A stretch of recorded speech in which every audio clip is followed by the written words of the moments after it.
আসসালামু আলাইকুম। কেমন আছে সবাই? আশা করি সবাই ভালো আছো। আলহামদুলিল্লাহ আমিও ভালো আছি। আজকের ভিডিওটা একটু অন্যরকম। আসলে আমি চাইনি এরকম ভিডিও করতে, কিন্তু বাধ্য হলাম। ইউটিউবে ঢুকলেই এমন কিছু ভিডিও দেখি যে ভিডিওগুলো নিজেকেই অনেক কম দামি সস্তা বলে মনে হয়। কেননা আমিও একটা মেয়ে। আসলে একটা মেয়ের এরকম অবস্থা দেখলে নিজেকে কতটা আরও দামি মনে করা যায়। নিজেকে এতটাই সস্তা ভেবে তারা ভিডিও করে, যে ভিডিওগুলো দেখলেই নিজেকেই খুব খারাপ লাগে। কেন এরকম হয় আসলে আমি জানি না। আসলে কি টাকাই জীবনের সব কিছু? না, আমার মনে হয়, আমি যতটুকু জানি আসলে টাকাই মানুষের জীবনের সব কিছু নয়, তবে বাঁচতে গেলে টাকার প্রয়োজন আছে।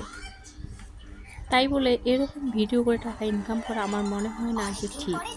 দেখো আপুরা, চোখ দুটো বন্ধ করে দেখো, আসলে পৃথিবীর বুকে কি কিছু আছে? মাছগুলো ওঠে না, নাই। যখন আমরা ঘুমাই আসলে আমরা কিছু বুঝতেই পারি না যে আমাদের কি আছে, কতটা সৌন্দর্য আছে, কত টাকা পয়সা আছে, গাড়ি বাড়ি আছে, এগুলো কিন্তু আমাদের কিছুই মনে থাকে না। এটা হলো একটা মৃত্যুর একটা অংশ, কিন্তু এটাতে ঘুমিয়ে যদি এরকম মনে হয় তাহলে মারা গেলে কি অবস্থা হবে? কেন নিজের সৌন্দর্যটা নিজের মাঝেই ধরে রাখো। অন্যকে দেখানোর কী প্রয়োজন? দেখিয়ে টাকা ইনকাম করার কী দরকারটা আসলে আমি বুঝি না।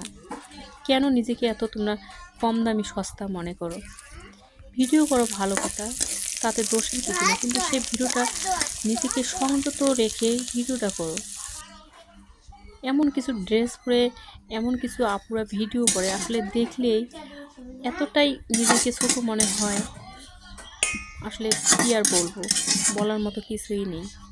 তাই বলছি আপুরা, দেখো, চোখ বন্ধ করে দেখো, কিছুই নেই। এই ভেবে চোখ দুটো বন্ধ করে একটু ভালো হওয়ার চেষ্টা করো, ভালো ভিডিও করো। তোমাদের এই ভালো ভিডিওগুলোও মানুষ দেখবে। শুধু কি খারাপ ভিডিওই মানুষ দেখে? না, ভালো ভিডিও দেখারও মানুষ আছে।